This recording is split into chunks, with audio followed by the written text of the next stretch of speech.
Shalom, selamat hari Minggu untuk kita semua. Puji Tuhan, di hari yang berbahagia ini, walaupun masih beribadah dari rumah, kita tetap datang ke hadirat Tuhan untuk memuji, memuliakan, dan belajar kebenaran firman-Nya. Mari Bapak Ibu Saudara ambil sikap untuk mendengarkan dan belajar firman Tuhan. Ambil sikap yang benar, takut dan gentar, dan ambil Alkitab kita untuk kita kembali melanjutkan eksposisi Injil Markus kita. Dan hari ini kita menyelesaikan Markus pasal 5 ayat 1 sampai 20. Luar biasa, 20 ayat kita selesaikan 1 bulan. Perikop di mana Yesus mengusir roh jahat di Gerasa. Hari ini kita lanjutkan ayat 16 sampai 20. Sebelumnya kita sudah lihat minggu lalu bahwa Yesus sudah mengusir roh jahat ke dalam babi, dan babi itu terjun dari danau, masuk ke danau, dan akhirnya mati lemas. Lalu di ayat 15 terakhir, ayat di atasnya, kita melihat bahwa ketika orang itu sudah waras, berpakaian, dan duduk, warga Gerasa datang dan mereka apa? Ketakutan, ya, phobeo, atau yang kita dengar dalam istilah bahasa Inggris, fobia. Ketakutan mereka melihat. Tapi kemarin saya katakan di ayat 15 mereka ketakutan sama siapa? Bukan lagi kepada orang yang sudah sembuh dari kerasukan setan, melainkan kepada Yesus. Nah, hari ini kita lanjutkan sampai habis ayat 16 sampai 20-nya. Kita mulai ayat 16, Bapak Ibu Saudara. Buka Alkitab kita, Markus pasal 5 ayat 16.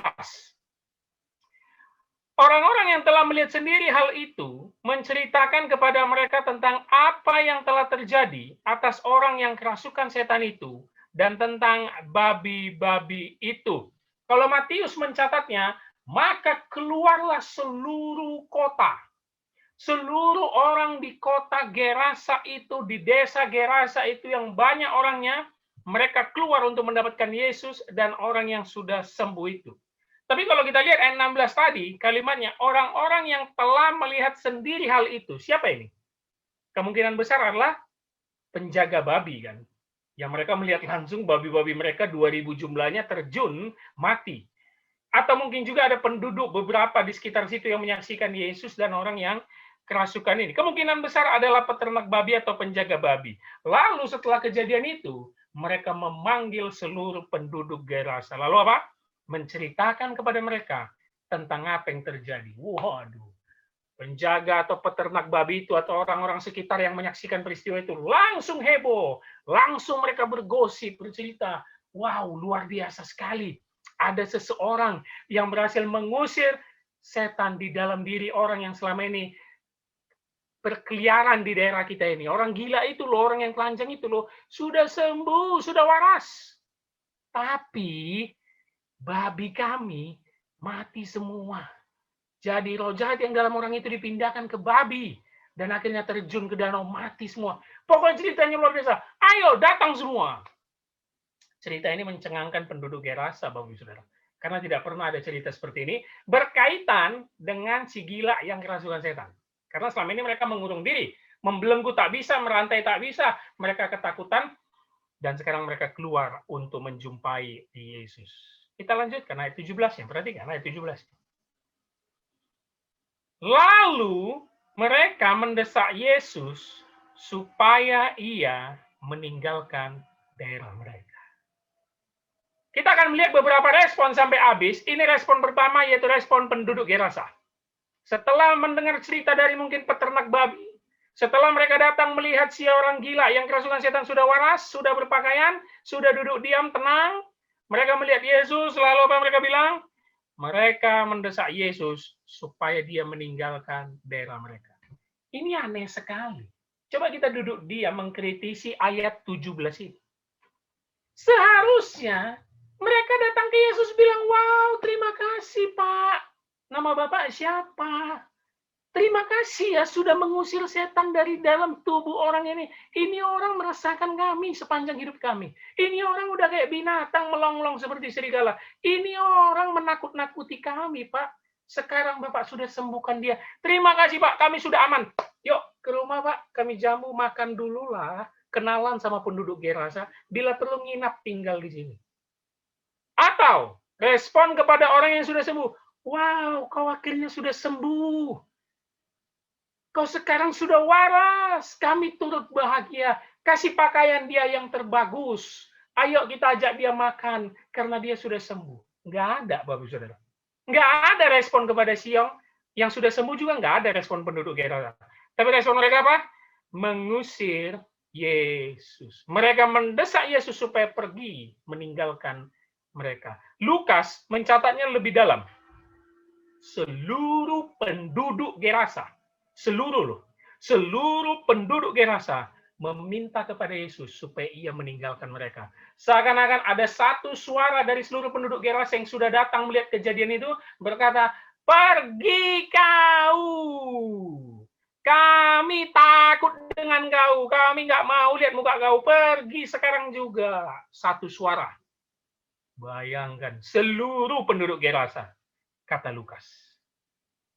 Apakah mereka jahat?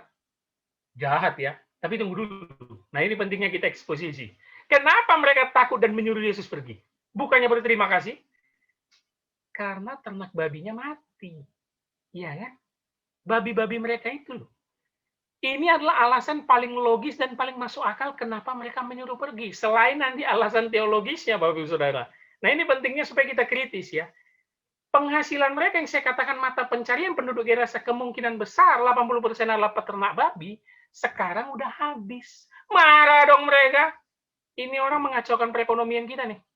Ini orang bunuh semua ternak-ternak babi kita. Kita mau usaha apa lagi? Kita jatuh miskin nih sekarang. Yesus memiskinkan penduduk Gerasa. Makanya Yesus diusir. Itu alasan logika. Tapi alasan teologis apa? Penduduk Gerasa adalah orang-orang yang sebenarnya kesetanan.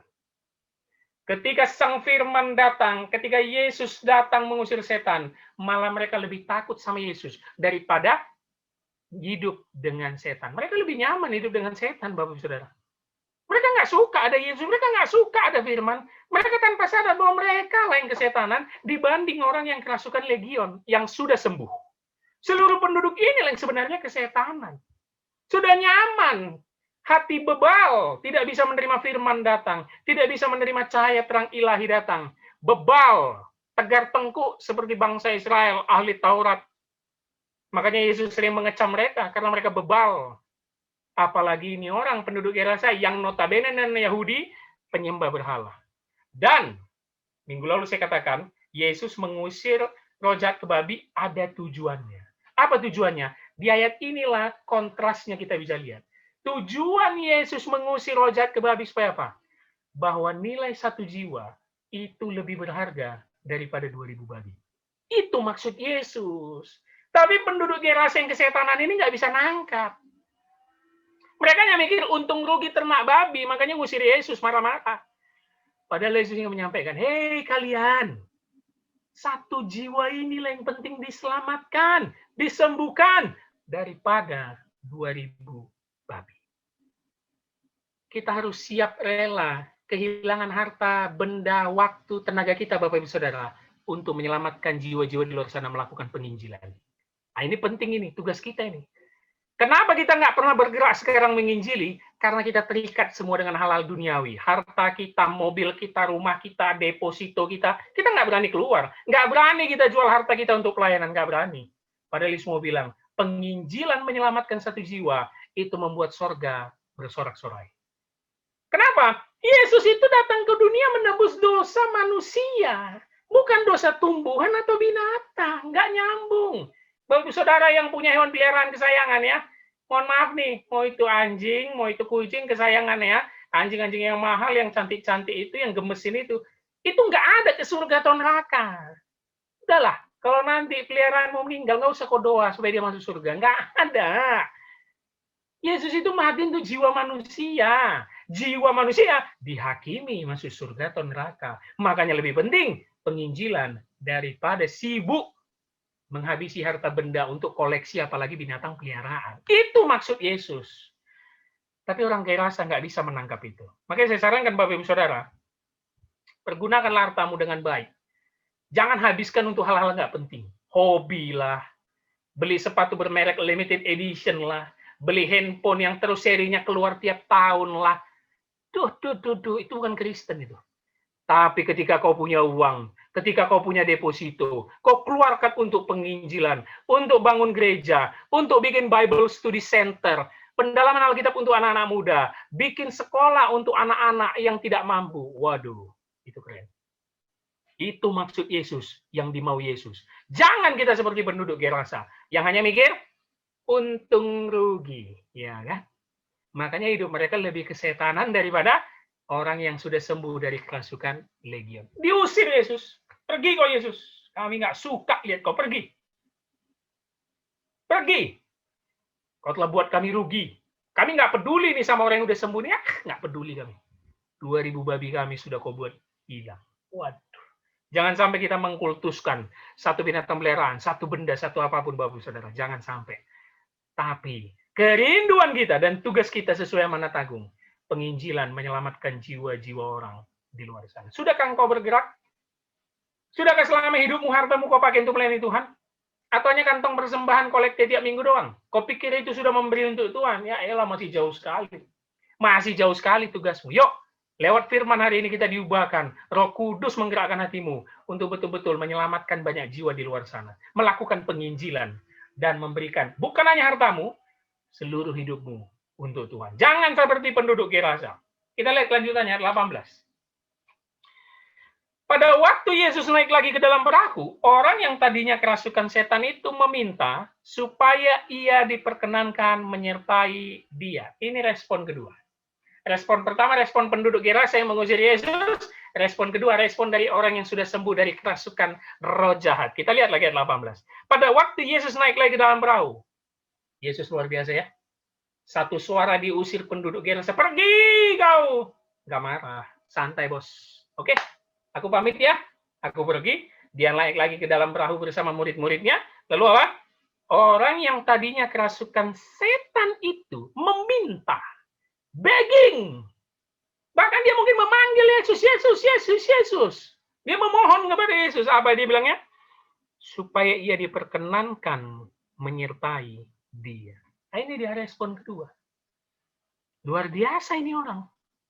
Dia tahu yang menyelamatkan dia, yang menyembuhkan dia adalah ini orang. Yesus namanya. Makanya dia tidak mau satu hari hidupnya tanpa Yesus. Yesus tolong, aku mau ikut kau. Aku nggak mau lagi join sama penduduk yang betul-betul kesetanan ini. Aku nggak mau. Kau sudah menyembuhkan aku, mengusir aku roh jahat. Selama ini hidupku tersiksa. Kau sudah menyelamatkan aku. Mohon, begging, aku mau ngikut kau. Ini respon yang 180 derajat berbeda dengan respon pertama penduduk Gerasa yang mengusir Yesus. Dia melihat Yesus adalah segalanya sekarang. Yesuslah yang terutama dalam hidupku. Aku mau mengikut kau. Aku mau menjadi muridmu, Yesus. Ayo, perkenankan aku. Adakah kerinduan kita seperti orang ini, Bapak Ibu Saudara? Setelah berkat Tuhan dalam hidup kita yang selama puluhan tahun ini, setelah merasakan mujizat, engkau langsung mau mengikut dia menjadi muridnya. Adakah? Atau kita sibuk mengucap syukur, berdoa ketika kita saat diberkati. Puji Tuhan, haleluya, terima kasih Yesus. Ketika mungkin kita sakit keras atau saudara kita sakit keras, terbaring rumah sakit, kita berdoa, Tuhan, tolong sembuhkan. Tuhan, tolong sembuhkan. Sembuh. Puji Tuhan, mujizatmu nyata. Setelah sembuh, setelah dapat berkat, setelah uang banyak, setelah dipenuhi Tuhan, apa yang kita lakukan? Ya, gereja hari Minggu doang. Ya kan? Nggak ada perubahan, gitu-gitu doang. Ya kan? Datang ke gereja, dengar khotbah, ngantuk. Tidur. Beda ya sama orang ini. Setelah hidupnya selama ini dalam kegelapan. Selama hidupnya tersiksa selama ini. Bagaikan binatang, bagaikan orang gila. Setelah dia sembuh, diselamatkan Yesus. Dia punya kerinduan untuk dekat kepada Yesus. Menjadi muridnya. Kenapa kita tidak mau menjadi murid Kristus? Kenapa kita nggak mau menyerahkan hidup kita betul-betul mendekat kepada Kristus? Kenapa hidup kita hanya sibuk mengejar kebutuhan duniawi? Padahal berkat itu juga dari Kristus. Terkadang doa kita munafik ya Bapak Ibu Saudara ya.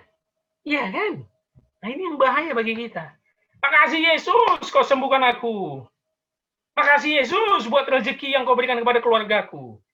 Tiba ada masalah nih. Masalah kantor, masalah keuangan, masalah rumah tangga. Berantem.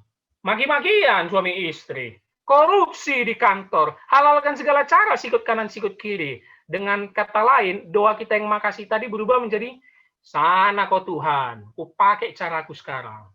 Kalau kau, ku pakai caramu ketika kau berkati aku aja, oke? Sekarang kalau aku ada masalah, ku pakai caraku. Ini istriku ini nih, bandel kali. Masa kau suruh aku ngampuni? Itu caramu kan? Enggak lah, sorry ya. Caraku, ku balas dia. Ya kan kita kayak gitu ya.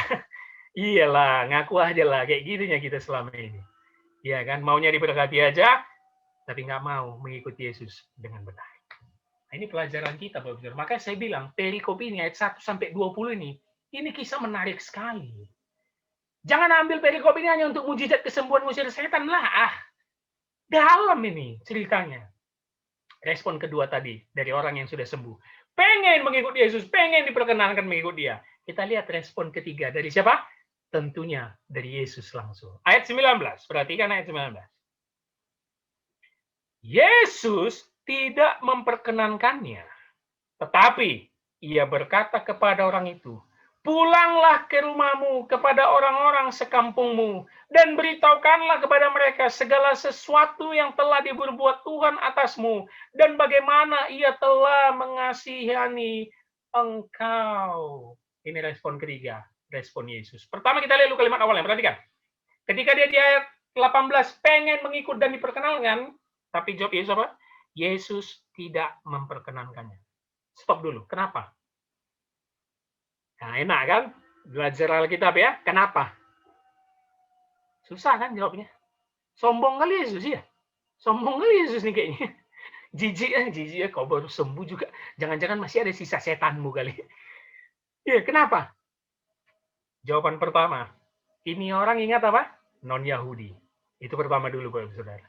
Dia ini bangsa sing non-Yahudi. Mungkin kalau Yesus mengajak dia bergabung satu perahu mengikut menjadi muridnya, bisa jadi batu sandungan. Karena ingat ya, Yesus itu semua orang Yahudi dan semua pengikutnya orang Yahudi. Ya, mungkin itu alasan pertama. Alasan kedua apa? Mungkin Yesus tidak mau. Dia mengikuti Yesus hanya karena motif disembuhkan mujizat. Karena banyak sekali Markus menjelaskan dari pasal 1, 2, 3, 4, semua orang datang kepada Yesus hanya soal berkat dan mujizat. Dia nggak mau. Jangan-jangan nih motif orang hanya pengen mujizat aku. Enggak dulu ya. Yang pertama karena dia non-Yahudi, yang kedua mungkin motifnya salah. Tapi alasan paling tepat adalah kalimat selanjutnya. Karena Yesus punya tujuan untuk hidup dia. Apa itu? Kalimat selanjutnya, ayat 19.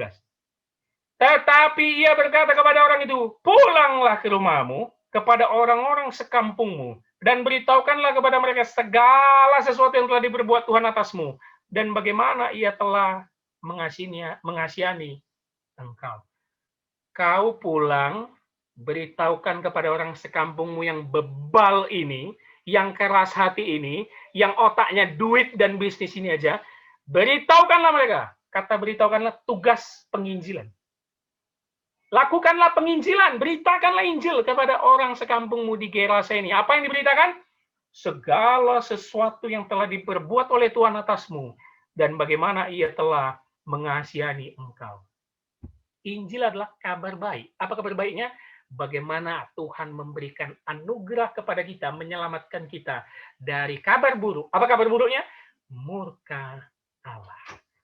Beritahukanlah kabar baik itu kepada mereka. Itu saja tugasmu. Maka kau sudah menyenangkan hati Tuhan. Bapak Ibu Saudara, ini berita yang sangat mengejutkan. Kenapa? Dia adalah misionaris pertama yang Yesus utus. Catat itu baik-baik. Dia adalah penginjil pertama yang Yesus utus untuk memberitakan kabar baik. Dan dia adalah non-Yahudi. Yesus ini menarik sekali dengan segala caranya. Dia adalah misionaris pertama. 12 murid aja belum diutus. Nanti pasal selanjutnya diutus. Dia non-Yahudi, baru kerasukan setan, dianggap najis, diutus untuk memberitakan kabar baik, penginjilan. Bapak Ibu Saudara, jangan bilang hanya tugas pendeta, penatua, majelis, evangelis yang melakukan penginjilan. Enggak! Kalau kau sudah merasakan kasih Tuhan, anugerah Tuhan, kebaikan Tuhan, lakukanlah penginjilan. Nggak Nggak perlu untuk menjadi pendeta. Itu kan tugasnya pendeta, kita kan nggak, ya. Tugas kita kan cari duit, gitu ya. Oh tidak. Memang setiap orang punya porsi dan talentanya masing-masing Tuhan berikan. Tapi untuk penginjilan, semua orang percaya wajib melakukannya. Mau engkau petugas apapun di kantormu, mau engkau pejabat kek, mau engkau pengusaha, mau engkau staf biasa, cleaning service kek, kalau engkau Kristen, ngakunya percaya kepada Kristus, lakukan penginjilan. Tapi kan saya nggak ada, Pak, pemahaman gitu, nggak belajar Alkitab, nggak teologi. Ini orang dari mana pemahamannya? Karena dia disuruh memberitakan kepada bangsa asing juga di tempat dia itu loh, di Gerasa, orang-orang sekampungnya. Tentulah kalau engkau mau belajar teologi itu bagus. Tentulah kau ingin mendalami Alkitab itu bagus. Tapi penginjilan, misionaris, itu butuh ketundukan dan kerendahan hati untuk pergi memberitakan ini. Mulai dari tempatmu dulu. Lihat nih, orang disuruh di tempatnya aja, keluargamu, kata Yesus. Mulai dari lingkungan sekitar, teman kantor terdekat, dimanapun itu, mulailah di situ. Semua orang percaya harus penginjilan seperti ini orang. Dan dia adalah misionaris pertama. Wah, luar biasa. Kenal Yesus baru, tapi langsung diutus. Cara Yesus unik sekali. Luar biasa sekali. Dan dia pun pergi. Kita lihat ayat 20-nya. Ini ayat terakhir. Perhatikan ayat 20-nya, perhatikan dengan baik-baik.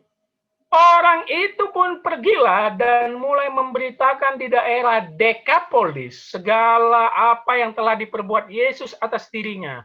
Dan mereka semua menjadi heran. Ketika Yesus bilang, jangan ikut ya. Kau pergi ke kampungmu, keluargamu ini, di tempatmu yang bebal ini, beritakan kabar baik bagaimana Tuhan berbaik hati dan mengasihi engkau. Dia nggak marah. Dia nggak bilang, ih sombong kok Yesus ya.